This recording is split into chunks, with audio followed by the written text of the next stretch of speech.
Sean todos bienvenidos. El Tribunal Superior de Justicia y el Consejo de la Judicatura del Estado de México, a través de su Escuela Judicial, desarrollan el programa de difusión de la cultura jurídica 2021. En el mismo se realizará la conferencia en línea titulada "A 10 años de la reforma en materia de derechos humanos, desafíos para el cumplimiento del mandato de debida diligencia". Para disertar este tema, contamos con la participación de la maestra en Derecho, Cecilia Mondragón Herrada, catedrática de la Universidad Nacional Autónoma de México y de posgrado en la Escuela Judicial del Estado de México, a quien damos una cordial bienvenida y agradecemos su presencia. A continuación, daremos lectura a una breve síntesis curricular de nuestra invitada. Cecilia Mondragón Herrada es licenciada y maestra en Derecho por la Universidad Nacional Autónoma de México. Ha sido profesora de la Facultad de Derecho y de la División de Estudios de Posgrado de la misma universidad. Desde 2018, forma parte del cuerpo docente de la Escuela Judicial del Estado de México. Cuenta con amplia experiencia en investigación jurídica. Ha colaborado en diferentes investigaciones en el Instituto de Investigaciones Jurídicas de la UNAM, así como en la Defensoría de Derechos Universitarios, en donde colaboró como profesora asociada de tiempo completo en la cátedra UNESCO hacia un modelo de defensoría universitaria. Sus temas de interés son el derecho constitucional, los derechos humanos, los derechos de las mujeres, la reforma judicial y el nuevo sistema de justicia penal. Ha publicado y participado en diversas publicaciones en temas de su interés, así como impartido cursos, dictado conferencias y capacitado en diversas instituciones de educación superior del país, así como en distintas instancias del gobierno federal y local. Actualmente es doctoranda en el programa de estudios críticos de género de la Universidad Iberoamericana. Concluida la reseña, damos paso a la exposición por parte de nuestra distinguida conferencista. Adelante, maestra. Le agradezco mucho la invitación, la presentación, ingeniero Tomás Venado. También quiero agradecer al doctor Ricardo Alfredo Sodi Cuellar, magistrado presidente del Tribunal Superior de Justicia y del Consejo de la Judicatura del Estado de México. Agradezco también esta invitación al doctor Sergio Javier Medina Peñalosa, director general de la Escuela Judicial del Estado de México, así como al doctor Jaime López Reyes, director general adjunto de la Escuela Judicial del Estado de México. Muy agradecida por esta invitación. Quisiera compartir en este momento, empezar a compartir mi presentación. Elegí este tema de manera concreta porque precisamente en este mes estamos frente al cumplimiento de los 10 años de la reforma en materia de derechos humanos y amparo. Esta importante reforma estas importantes reformas realizadas los días 6 y 10 de junio de 2011 modificaron aspectos que tienen que ver de manera importante con las fuentes de derecho en nuestro país. Y entonces considero que es fundamental hacer este corte a 10 años, ya de una década funcionando esta reforma en nuestro sistema de justicia, para analizar de manera crítica en qué momento estamos, en qué momento nos encontramos. Entonces, esta reforma es una reforma a mi consideración, a mi juicio, de la mayor importancia en el sistema jurídico de nuestro país. Es una reforma largamente anhelada, de amplio espectro, en la cual se coloca en el centro de la actividad del Estado mexicano, como debería o como debe ser, al ciudadano, a la persona, al individuo. Permítaseme usar este término de individuo, pese a que justamente esta reforma supera el concepto de individuo para pasar a un concepto más amplio de persona para referir justamente lo que significan los derechos humanos en la vida de cada ser humano. Entonces, aquí quiero también hacer esta acotación. Los derechos humanos largamente estudiados, largamente analizados por la doctrina jurídica, por los estudios jurídicos, fueron desarrollándose de tal manera que transitan de conceptos a otros conceptos, pero no se trata solamente de cambio de palabras. Lo mismo pasa con la reforma en materia penal. No se trata solamente de palabras, se trata de cambios verdaderamente de paradigmas en los cuales se busca dar este impulso a toda la estructura montada del Estado para que actúe a favor en este caso, de las personas. Y respetemos esa individualidad de cada uno de los seres humanos para que puedan plenamente desarrollar su vida en sociedad. Entonces, es una reforma del más amplio calado que pueda haber, y justamente por eso vale mucho la pena considerar, analizar en qué momento nos encontramos actualmente. Entonces, como refiero, estas reformas se dieron los días 6 y 10 de junio del 2011, modificando aspectos sustanciales en nuestro sistema jurídico. Desde entonces se incorpora algo que estaba ya mucho en debate en la judicatura, que es el tema de la incorporación de derechos humanos que estaban contenidos en otros instrumentos de los cuales México era parte. Y pese a eso, no estaban del todo protegidos en nuestro sistema normativo. Entonces, esta reforma lo que hace es incorporar al sistema jurídico a través de esta reforma constitucional y en el artículo 1 constitucional, que es de la mayor importancia en esta gran reforma en materia de derechos humanos, y en el cual justamente está contenido en el párrafo 3 este mandato de debida diligencia para todas las autoridades en el ámbito de sus respectivas competencias.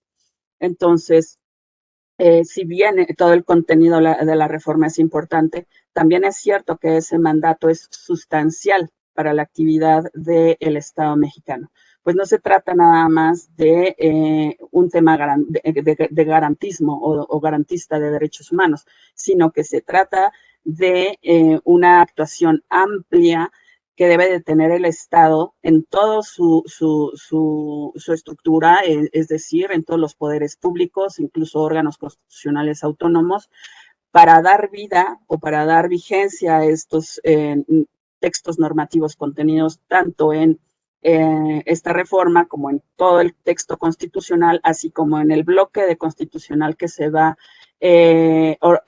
organizando para proteger derechos humanos muy, muy específicos. Entonces, es importante reconsiderar qué es lo que estamos haciendo en este momento, que tenemos 10 años ya con esta reforma, y darle nuevamente este impulso o darle esta cariz de consolidación que creo que es necesario en este momento.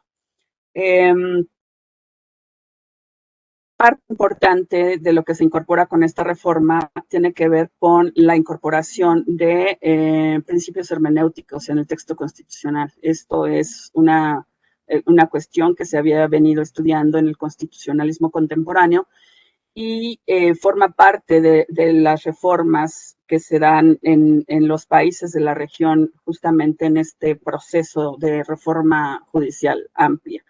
Se incorporan en el texto constitucional los principios hermenéuticos pro persona y el principio de interpretación conforme. El principio de interpretación conforme que se entiende que es conforme a la Constitución o en este caso conforme a un bloque constitucional para proteger al individuo de manera amplia y siempre a su favor. Con estas reformas se modifican los subsistemas jurisdiccional y recomendatorio de protección de derechos humanos. Entonces, como comento, es una reforma de amplio calado y se cambia un paradigma, se cambia completamente de paradigma y se da apertura a la 10ª época. Si bien se ha concluido la 10ª época de manera reciente con la reforma judicial de este mismo año, eso no quiere decir que estemos transitando a un modelo que supera este paradigma de derechos humanos, sino que por el contrario, se están analizando o se está estructurando nuestro andamiaje normativo, nuestro sistema judicial o de justicia, perdón, para darle impulso justamente a esto que no ha sido tocado por esta reforma, esta reciente reforma de 2021, sino que entonces todo esto que se está modificando en la reforma 2021 y que inicia la 11ª época, siempre o sigue siendo tendente a proteger de manera amplia los derechos de todas las personas en nuestro país. Esto es sumamente importante. Entonces tenemos que con esta reforma se introduce un marco constitucional de derechos humanos a través de la reforma en amparo, se modifica prácticamente toda la cuestión jurisdiccional y en materia de derechos humanos se modifica también el sistema recomendatorio. ¿Por qué comento esto? Porque estas reformas, o lamentablemente cuando se vienen o se dan reformas en los sistemas jurídicos, en los sistemas normativos, suelen verse como de manera aislada. No se considera que estamos frente a un sistema que es completo, coherente, que se satisface a sí mismo. Entonces, estas reformas deben tener esta lectura. El juicio de amparo se ha modificado y se modificó y ha caminado desde entonces hacia la más amplia protección de estos derechos contenidos tanto en la Constitución como en los instrumentos internacionales. Eso quiere decir que nuestros jueces se han convertido de alguna u otra manera en jueces interamericanos, como se comenta en diversos medios. ¿Qué quiere decir esto? Que en ese diálogo jurisprudencial o ese diálogo que se tiene entre cortes, se empieza a generar un jus común. Esto es sumamente importante, por eso no debemos de perder de vista la importancia de esta reforma, porque justamente la producción de ese jus común tiene que ser en el sentido de respetar siempre de manera amplia a la persona. Entonces, voy a hacer una recapitulación o un recuento de esta reforma para reforzar un poco cosas que creo que se van quedando solamente en el tintero, y esto lo comentaré al final de mi exposición porque pareciera que avanzamos solo en el papel y aún quedan pendientes para avanzar hacia la protección sustancial de las personas. Entonces, esta reforma constitucional de derechos humanos incorpora los derechos humanos de fuente internacional. A través de la reforma constitucional de 10 de junio de 2011 se genera la posibilidad de realizar control convencional.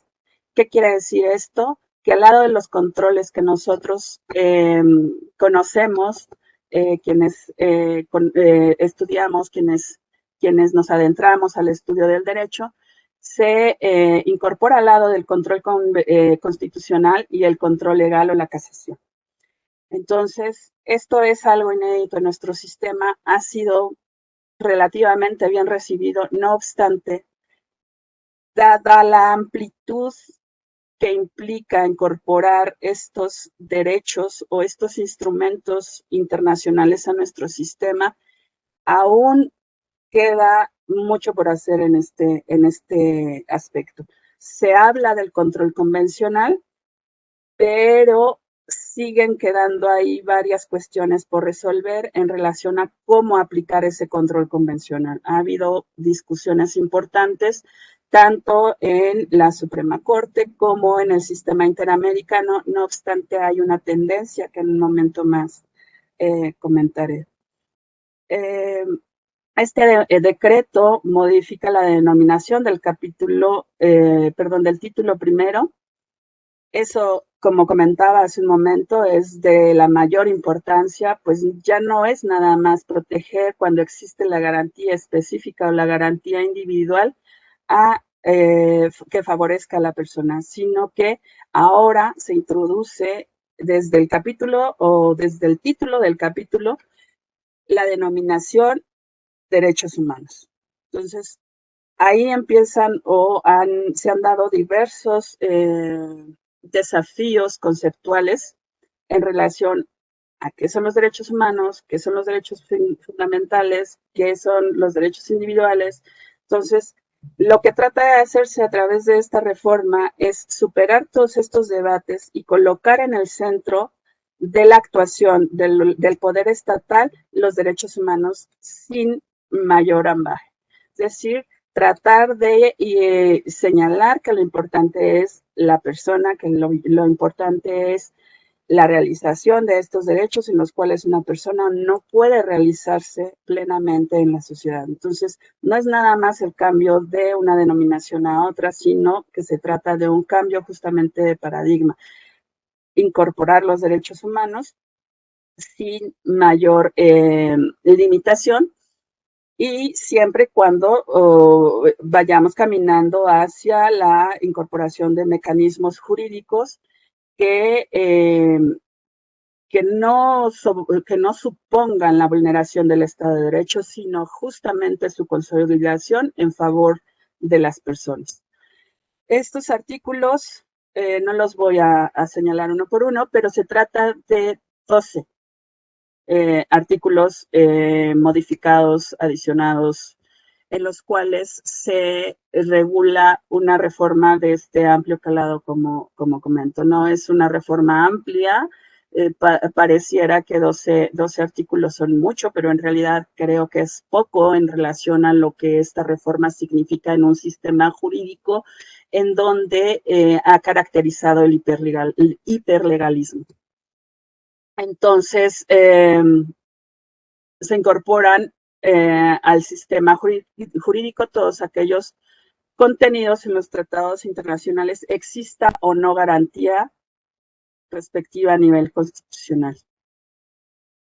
Como comentaba, el mandato de debida diligencia, que no está estrictamente delimitado. El sistema interamericano se ha pronunciado en diversas ocasiones en relación a la idea, al concepto, a la definición de mandato de debida diligencia. No obstante, señala que es un concepto de textura abierta en el cual puede entenderse una cosa en algunos casos y puede entenderse otra en otros casos.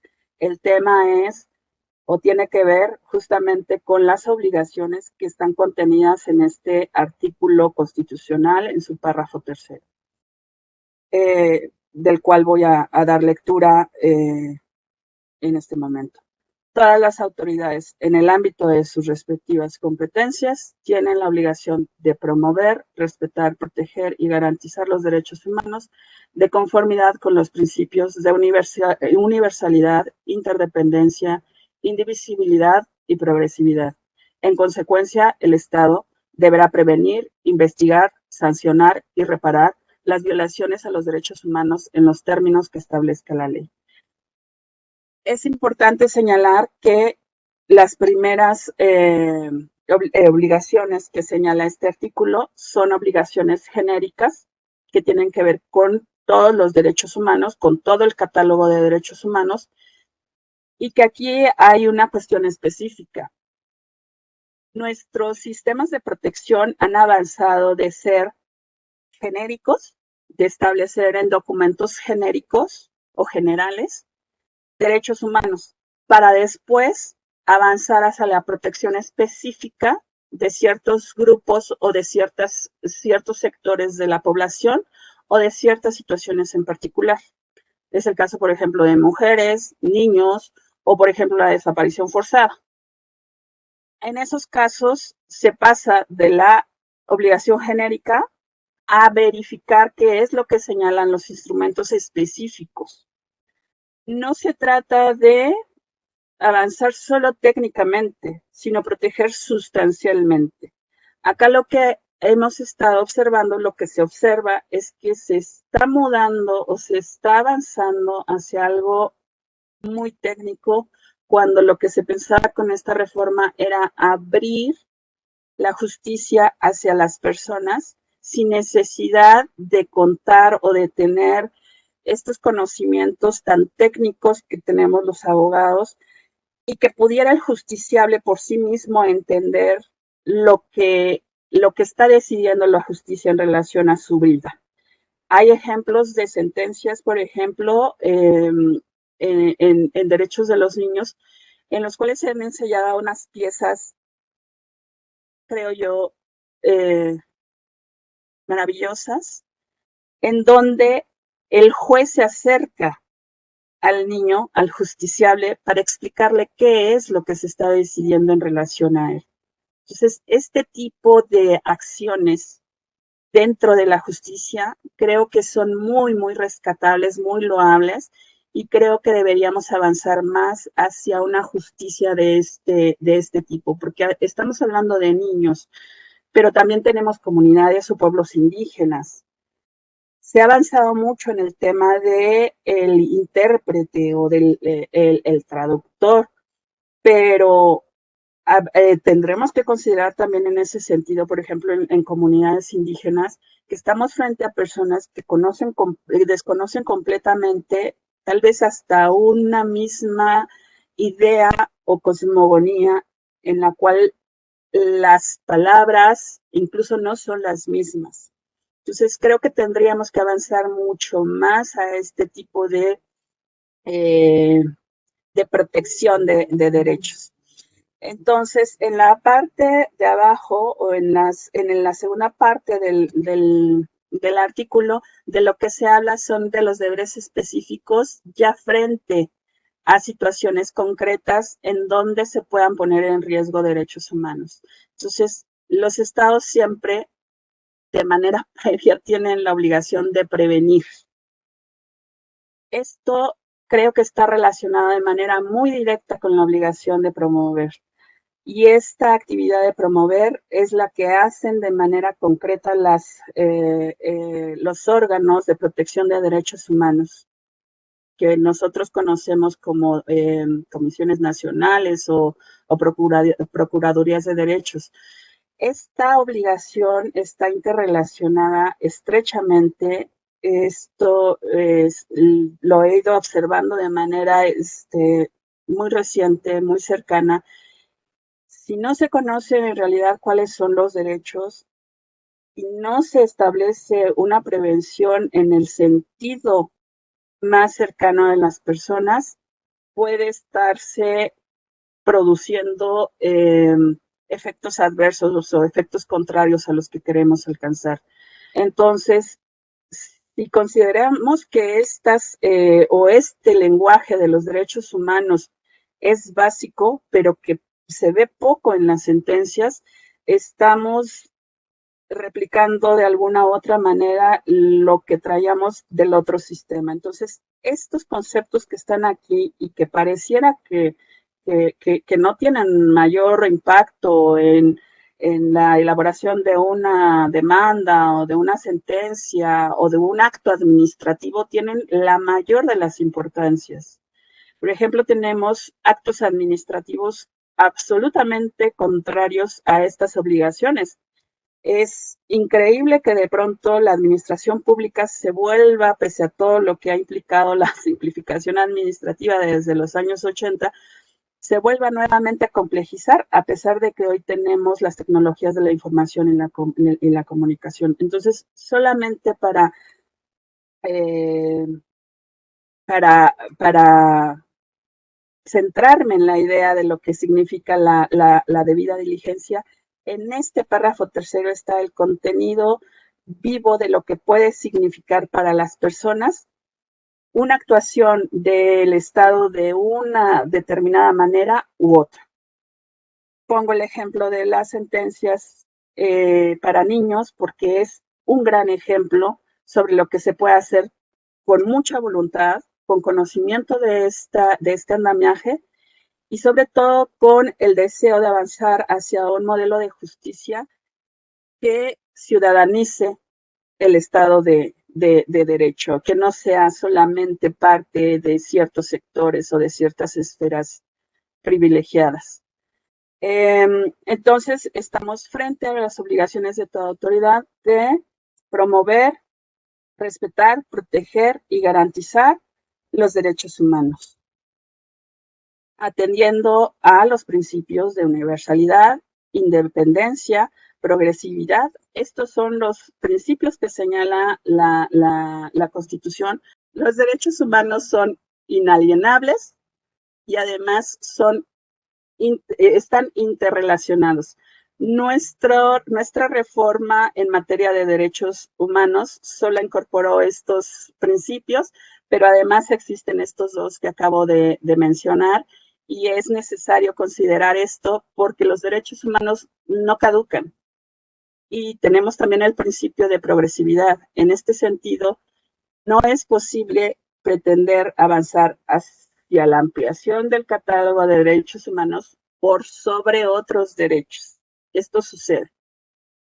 Sucede que de pronto hay reformas o contrarreformas que van sobre derechos que ya están reconocidos, y esta es una tendencia que se observa claramente en ciertos sectores de derechos, lo cual es un riesgo importante para las democracias.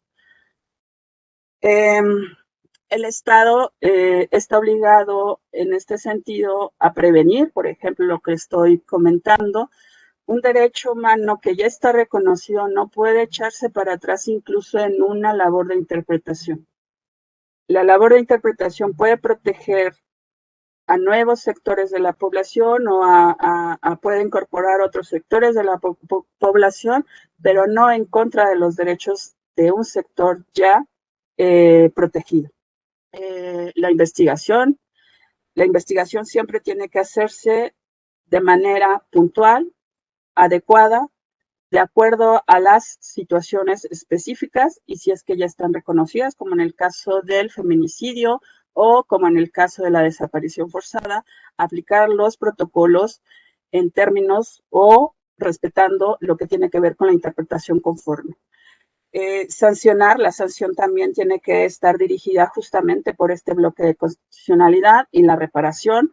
Hay sentencias, por ejemplo, que son reparadoras en sí mismas, además de que significan una sanción, pero se trata de alguna u otra manera reconocer que una persona que fue vulnerada en sus derechos humanos tiene todo el derecho a que se le resarza, a que se le dignifique frente a la sociedad, para avanzar en estos nuevos modelos de justicia para la paz hacia nuevas posibilidades del Estado de Derecho.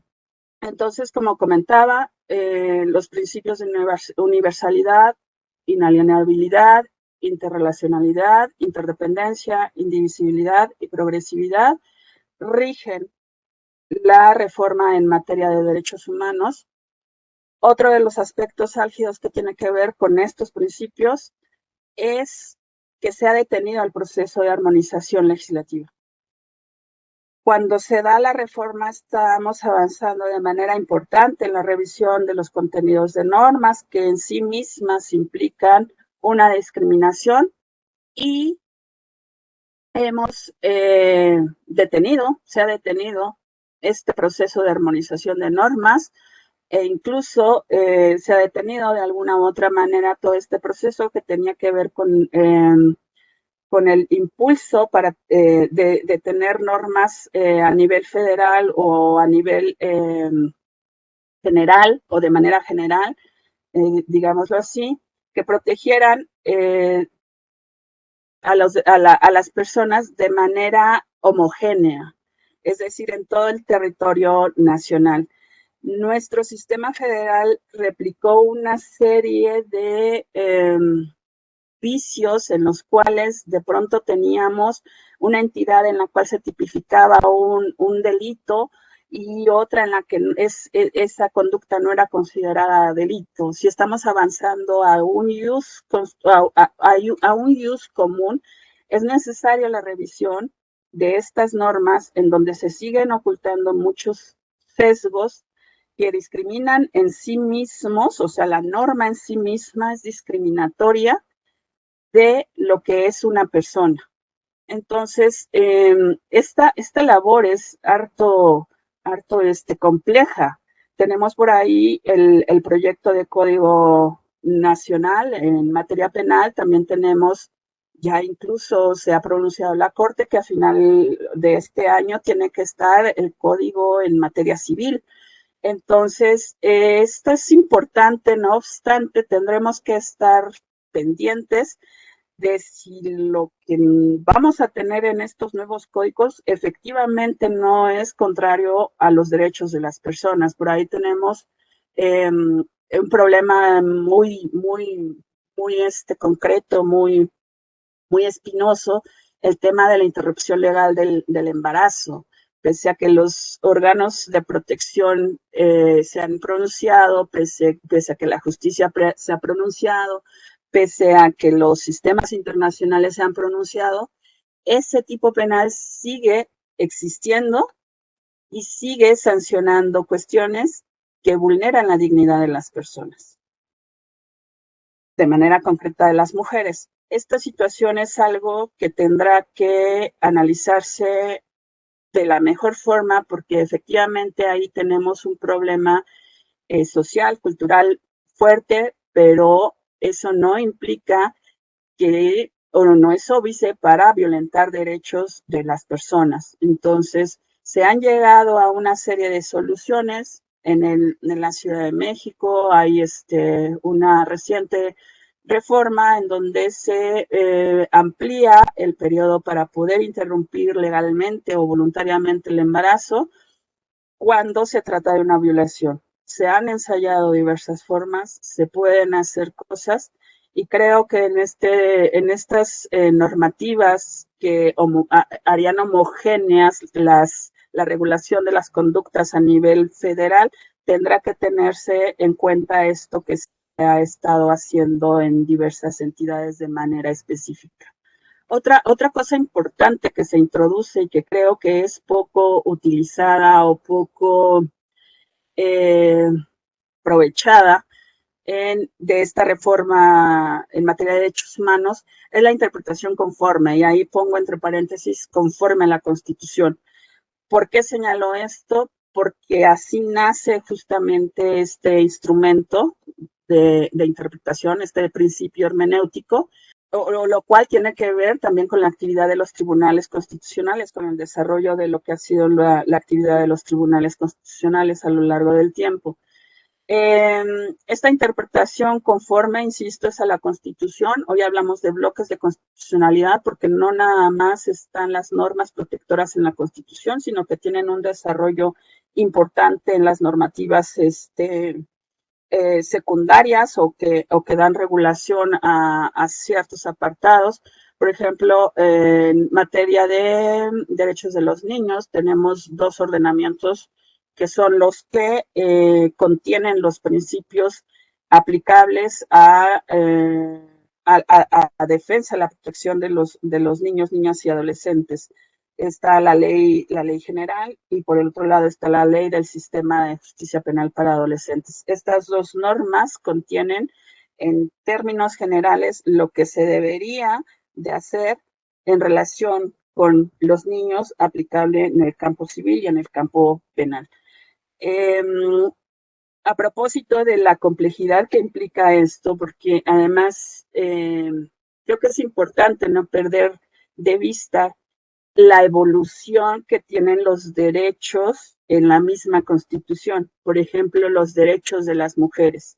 Los derechos de las mujeres, que están en un fuerte debate actualmente, se incorporan por diversas reformas. La primera de ellas tiene que ver con el tema de nacionalidad y coincide justamente con el instrumento a nivel internacional en la región que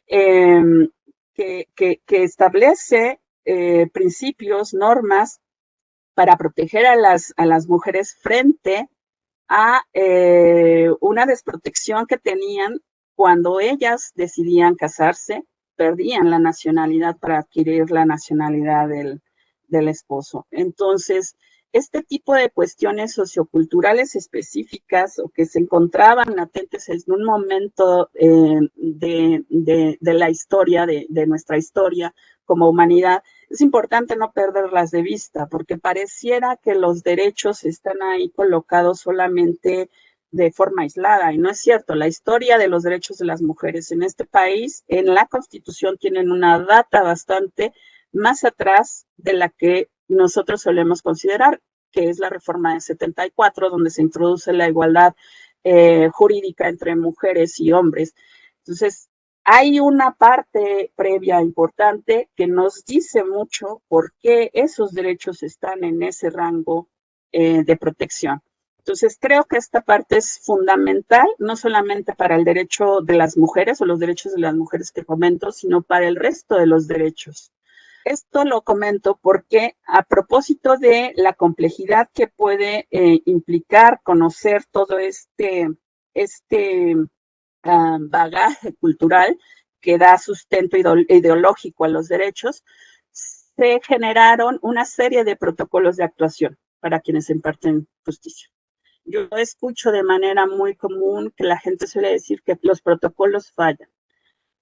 Yo diría que son los sistemas los que fallan, el protocolo no falla. Falla quien lo está aplicando, puede ser. Los protocolos no fallan. Los protocolos son una guía de actuación. Y por eso es importante lo que estoy comentando en relación a los derechos.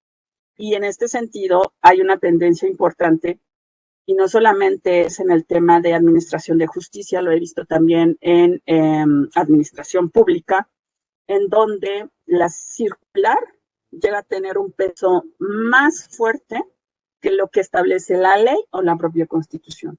Entonces, esto creo que es importante no perderlo de vista, porque además un juez en este momento, una autoridad, puede válidamente desaplicar una determinada normativa que es violatoria de los derechos humanos.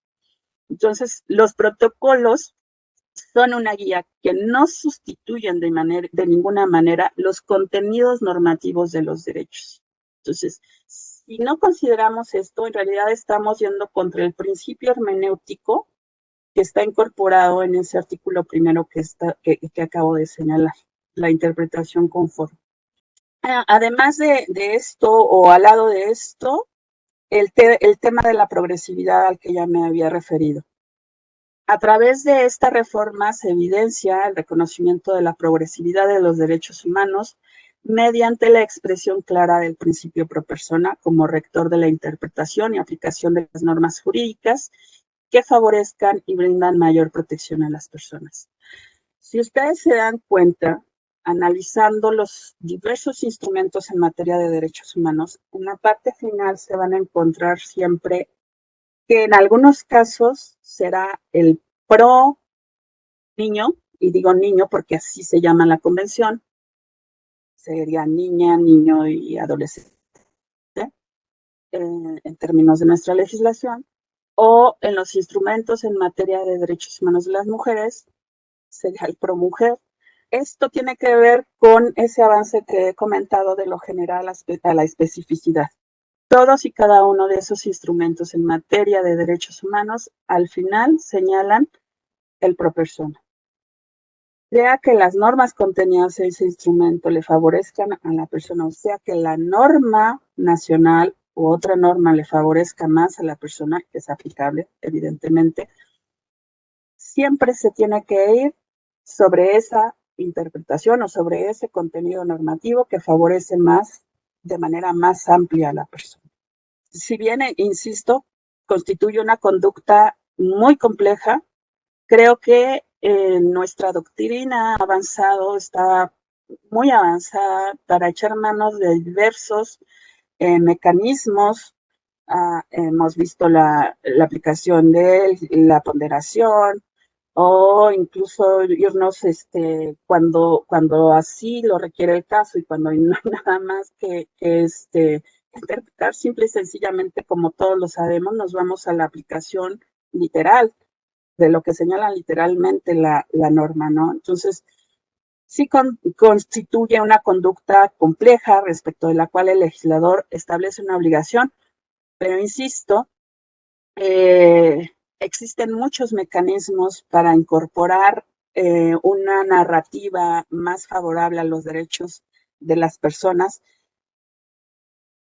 a pesar de que no sea o no tuviera esa operatividad que de inicio pudiéramos nosotros como abogados estar buscando a través de la argumentación jurídica, podemos avanzar de manera muy sólida, porque además hay ya un desarrollo importante de jurisprudencia en el sistema interamericano y la Corte ha ido avanzando también a establecer criterios en donde se señala cómo podemos ir protegiendo de manera más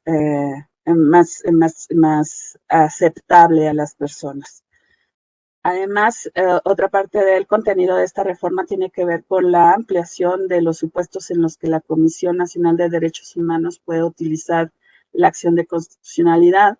Y esto tiene que ver nuevamente con los tratados internacionales celebrados por el Ejecutivo y aprobados por el Senado de la República. Entonces tenemos tanto la interpretación conforme como la Declaración General de Inconstitucionalidad ahora están actuando como fuentes del derecho, fuentes que tienen que ver con esta actividad, insisto, no nada más de la justicia, sino de todo el Estado en su conjunto, para aplicar los preceptos constitucionales. En este sentido, la reforma distingue de actos creadores del derecho, obviamente, y actos por los cuales se declara o se incorpora un derecho. Entonces, la jerarquía normativa, yo he escuchado a muchos constitucionalistas que dicen que la pirámide se debería de voltear porque quedó más amplia a la punta, en la cúspide, por toda esta incorporación de tratados internacionales que se hace. Y pues bueno, estamos frente a también lo que se conoce como la posibilidad de avanzar hacia una argumentación de corte principalista, atendiendo a los principios de derechos humanos. Los principios que rigen a los derechos humanos de las distintas generaciones han sido incorporados en las leyes secundarias. Si ustedes se acercan de manera más concreta a ciertas problemáticas, nos vamos a encontrar que hay normas constitucionales, están las leyes secundarias, los reglamentos, en donde se van filtrando estos principios. La idea es que lleguen hasta el caso concreto y se pueda decidir con la debida diligencia la posible vulneración de un derecho o la protección, la promoción, el respeto, la garantía de este derecho. ¿Cuánto hemos avanzado? El avance jurídico es amplísimo. Es de una posibilidad potencializadora. ¿Qué es lo que ha estado sucediendo? Tenemos, insisto, como lo había comentado, se han establecido aquí en el ámbito nacional diversos criterios que favorecen la protección de los derechos humanos. De manera concreta podemos encontrar, por ejemplo, criterios que protegen a niños, niñas y adolescentes en relación con el testimonio infantil, el abuso sexual, la participación en procesos judiciales. Hace 10 años esto era impensable. Esto ha sido un gran avance, significa un gran avance. Por ejemplo, también la protección al medio ambiente sano, la identidad de género. Si uno de verdad se transporta en el tiempo y lo vemos hace 10 años, eran temas de los que ni siquiera algunos se podía hablar. Hoy lo estamos hablando desde el diálogo de la Corte. Entonces, eso es un gran avance. En el tema, por ejemplo, de mujeres también, la obligatoriedad de investigar y juzgar con perspectiva de género es un gran avance. ¿Qué está sucediendo en la práctica? Es una cuestión de estudio, de análisis, que creo que es preciso ir avanzando. También creo que hay un fenómeno importante por ejemplo, hace 10 años ni siquiera estarse estudiando el tipo penal del feminicidio en las escuelas de derecho. Hoy estamos mudándonos a la otra parte. ¿Cómo estamos analizando estas conductas? Las estamos analizando conforme al Estado de Derecho o se están analizando mediáticamente, se están estudiando mediáticamente. Este es también un riesgo para el Estado de Derecho. Entonces, hay la necesidad de profundizar un poco más en la aprehensión de esta narrativa de los derechos humanos para poder distinguir y argumentar de manera efectiva en ciertos casos. Por ejemplo, en el tema de mujeres hay avances en relación con los temas de cuidados, pero también se observa una tendencia bastante adversa, por ejemplo, a temas de guardia custodia o patria potestad. Esos temas prácticamente tienen un tratamiento, diría yo, muy, muy superficial, porque no terminan de analizar el contexto de las mujeres en ese tipo de casos ante la justicia. Y me refiero de manera muy, muy concreta, o quiero referirme de manera muy concreta al síndrome de alienación parental. Este síndrome que nace con la denominación del síndrome de la mala madre, está reconocido que no tiene fundamento científico, y pese a ello y pese a lo que ha sucedido en la realidad de nuestro país, este tipo penal ha tenido que salir del Código de la Ciudad de México por un caso muy doloroso. Esta lectura que se hace de los cuidados o de la labor de las mujeres frente a los cuidados de los hijos es un tema que se está descuidando mucho, al punto de que pese a que existen los argumentos para que esa conducta sea sacada de las normas, sigue existiendo en varios códigos a nivel nacional. Desaparición forzada, de manera reciente tenemos, son días que se hacen vinculantes, son legalmente vinculantes. La Corte se pronuncia en ese sentido, que son legalmente vinculantes las acciones urgentes del Comité contra la Desaparición Forzada. Este es un avance de la mayor importancia en nuestro país, en donde lamentablemente las cifras de personas desaparecidas ha llegado a alcanzar niveles escandalosos. En el tema de víctimas, no quise referir de manera concreta en la presentación alguna línea. Yo creo que en el tema de víctimas sigue una narrativa con bastante resistencia a los derechos de las víctimas. No obstante, hay criterios en donde se puede observar que sí se empieza a considerar a la víctima como parte del proceso cuando hace 10 años no era ni siquiera pensable. También la incorporación de los derechos de las víctimas ha tenido un proceso azaroso dentro de la Constitución.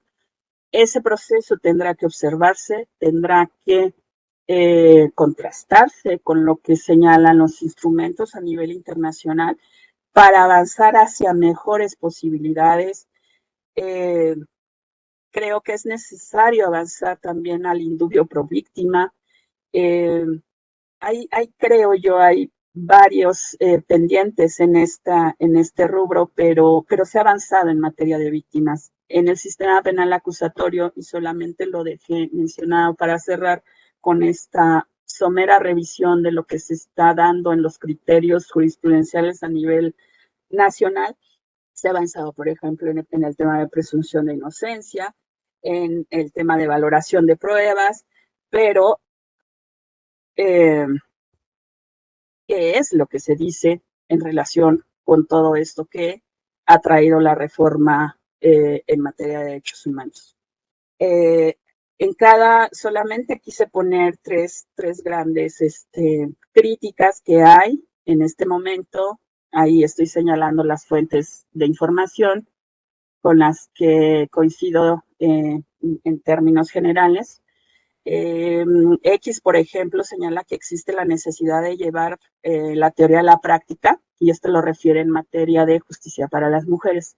Llevar la teoría a la práctica para que sea visible tanto en sentencias como resoluciones, pues estas, de acuerdo a lo que señala X, siguen siendo exactamente las mismas previa a la reforma constitucional en materia de derechos humanos. Esta es una crítica fuerte que hace que hace X, pero que lamentablemente hay mucha razón en lo que señala. En el seguimiento, por ejemplo, que se hace la reforma en materia penal por parte de Evalúa, de México Evalúa, se señala que se siguen reproduciendo las prácticas del viejo sistema.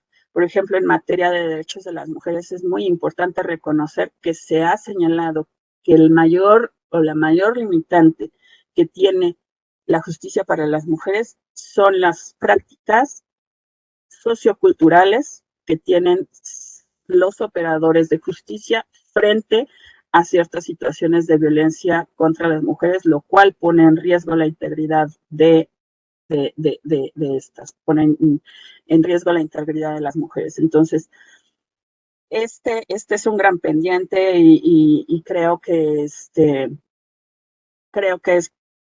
necesario en este caso revisar, reconsiderar que tenemos una política pública que no dialoga, la política pública en materia de derechos de las mujeres, que no está dialogando con la política pública que impulsó el sistema de justicia penal, y creo que es fundamental que este diálogo se dé a través de acciones concretas.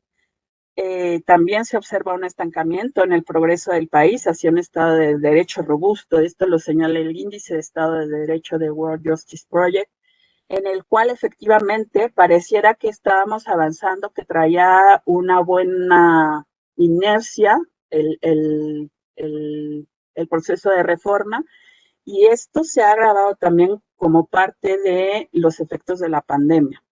Entonces, justamente por eso decidí articular de esta manera mi exposición, mi plática, porque creo que es necesario reconsiderar cómo estamos utilizando, aplicando esta reforma en materia de derechos humanos.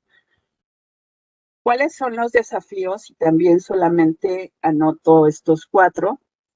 No quise incorporar aquí el tema de la enseñanza del derecho, porque aunque creo que está en la base, porque el proceso de enseñanza es más tardado. No obstante, creo que efectivamente las escuelas, como lo reportan diversos informes que ha emitido el Centro de Estudios de Justicia de las Américas, creo que los centros de enseñanza tienen que avanzar hacia una modificación del modelo de manera más decidida, cuidando no volver a caer en ciertas prácticas de corte positivista. Los desafíos creo que son consolidar el uso de los conceptos relacionados con el mandato de debida diligencia introducidos por la reforma constitucional. Esto es las obligaciones de promoción, respeto, protección, garantía, así como los deberes de prevención, investigación, sanción y reparación de los derechos humanos. Es preciso avanzar hacia la emisión de criterios homogéneos que sustenten una doctrina efectivamente constitucional en favor de los derechos humanos. Como comenté, esto es sustancial para avanzar al ius constitucional o al ius común constitucional de manera más íntegra e integral. Por ejemplo, también el tema de la transparencia judicial, que no es que de hecho es muy reciente la reforma, hubo necesidad de todo un proceso para que se tuviera que señalar a este nivel que era necesario transparentar las sentencias. Creo que esto ha sido también un gran logro, pero es un gran desafío. Esta transparencia se tendrá que utilizar de manera responsable para dar seguimiento a la consolidación de los derechos humanos y efectivamente tratar de avanzar hacia una protección más efectiva de los derechos. Creo que también esto puede significar ese cambio en el modelo de enseñanza, tener la posibilidad de acceder a las sentencias, a las resoluciones, va a dar otras posibilidades para que quienes analizamos o estudiamos el derecho desde la academia o desde los estudios podamos avanzar de manera más decidida hacia la identificación de ciertas prácticas que pueden ser contrarias. Además, también considerar que en esta ductilidad del derecho de la que refiere Zagrebelsky, será necesario considerar que se establezcan o que haya la necesidad de establecer criterios en algunos casos de una determinada forma, pero que puede ser no aplicable para todos y que puede ser que habrá casos, y eso también tiene que ver con esta reforma reciente a la justicia, con el tema del presidente, que habrá otros casos en los que tendrá que emitirse un criterio diverso considerando las características tales, ¿no? Que no quiere decir que esto tenga que salir completamente, sino que pueden estar subsistiendo también criterios que parecieran contradictorios, pero que protegen a las personas en determinadas circunstancias. En ese sentido también coloco aquí como parte final avanzar a la superación de criterios que restringen y limitan la aplicación de derechos humanos. Se ve en la revisión de criterios que hay algunos que han reafirmado la protección de los derechos humanos, pero hay muchos criterios en los que lo que se hace literalmente es decir, esto está sobrando y vamos a restringirlo para meterlo a este saco. Creo que esto es algo que también puede ser parte de este proceso de utilizar la transparencia judicial para avanzar a otro tipo de análisis. Entonces, en términos generales, yo hablaría de un avance muy importante de la reforma. Creo que sí ha modificado, sí ha transformado de alguna u otra manera la forma en la que desde el litigio, desde la judicatura, se analizan los casos. No obstante, sigue siendo muy limitado el uso de la reforma y se sigue notando, sigue siendo la excepción cuando debería ser la regla, la protección de los derechos humanos. Entonces, creo que hay mucho avance y creo que de ese avance podemos echar mano para seguir consolidando o seguir avanzando hacia las lecturas, las muchas lecturas posibles que puede tener la protección de los derechos humanos de la mano de todas estas nuevas herramientas, sobre todo o considerando de manera importante este diálogo que se ha empezado a dar a nivel jurisprudencial para avanzar hacia la protección de las personas, independientemente de que estén en un territorio u otro, sino simple y sencillamente por el hecho, como son los anhelos de la Declaración Americana, de nuestra Declaración Americana, independientemente de que se localice en tal o cual lugar del mundo. Yo creo que vamos avanzando y el asunto sería no desistir, no fallecer frente a la complejidad que puede representar todo este andamiaje. Yo creo que el avance es positivo. Muchas gracias.